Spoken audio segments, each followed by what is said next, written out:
Hello, I'm here to teach the rules for Rebels and Patriots Wargaming Rules for North America, Colonies to Civil War by Michael Leake and David Melzi. This will be a brief rundown of the rules. I recommend purchasing a hard copy or PDF to read and understand the rules fully.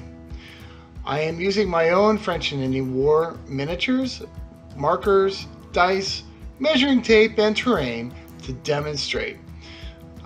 You can use your own choice of miniatures from French and Indian War to the Fenian raids shortly after the American Civil War.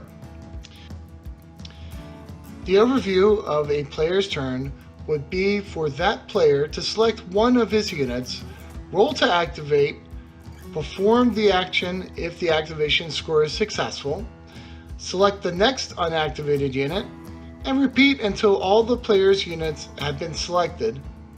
Then it goes to the opponent's turn. In order to activate a unit, a player will need a 6+ on 2d6 after modifiers. The officer model gives a +1 to any unit a player controls within 12-inch distance. For every disorder marker, a player will get a -1 modifier to activation. If you happen to roll boxcars or snake eyes, you will consult the appropriate random events chart. When a unit is successfully activated, the player chooses that action to perform for that unit. Move, attack, fire, skirmish, form close order, volley fire, and rally.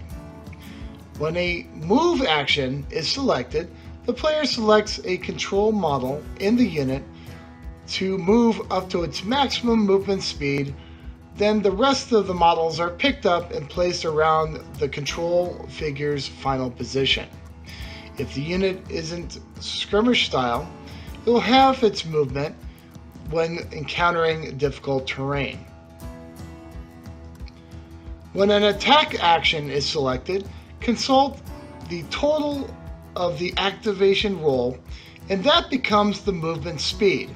If you rolled an 8, your unit will move 8 inches. If you rolled a 12, your unit will move 12 inches. Don't worry if you rolled a 5 or less, because that would be a failed activation. That unit will be moved the entire distance of a successful activation roll. Units can only attack a unit that they can see.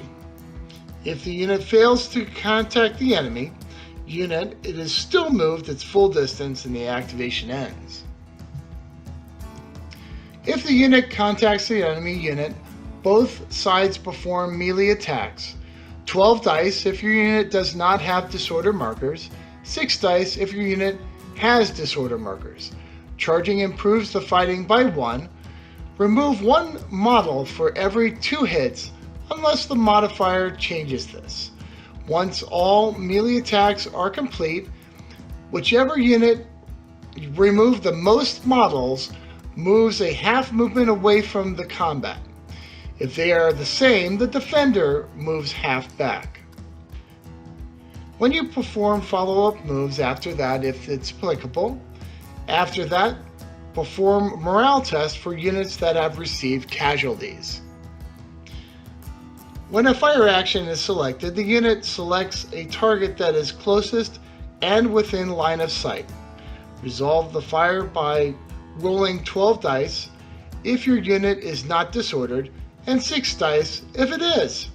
Removing 1 model for every 2 hits if within 12 inches, or 1 model for every 3 hits if longer than 12 inches. Cover, skirmishing, etc. causes modifiers to this.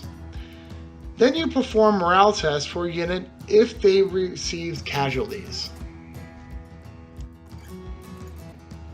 When a skirmish action is selected, the unit can take a half move and roll half the dice for a fire order in any order.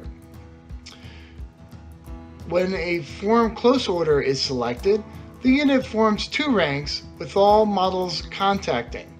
Close order improves firing value by 1 and activation rolls by 1. When a volley fire is selected, it can only come from a close order unit and the target must be within 12 inches. This will improve the firing value by an additional 1. When a rally action is selected, it is to recover disordered and broken units by rolling an activation to remove disordered markers. Keep in mind that if a unit is below half strength, it will have a disorder marker on it permanently that cannot be removed. If a unit has 1 disorder marker, it is disordered. 2 markers means it's broken, and if it gets 3, the unit has routed and is removed from play.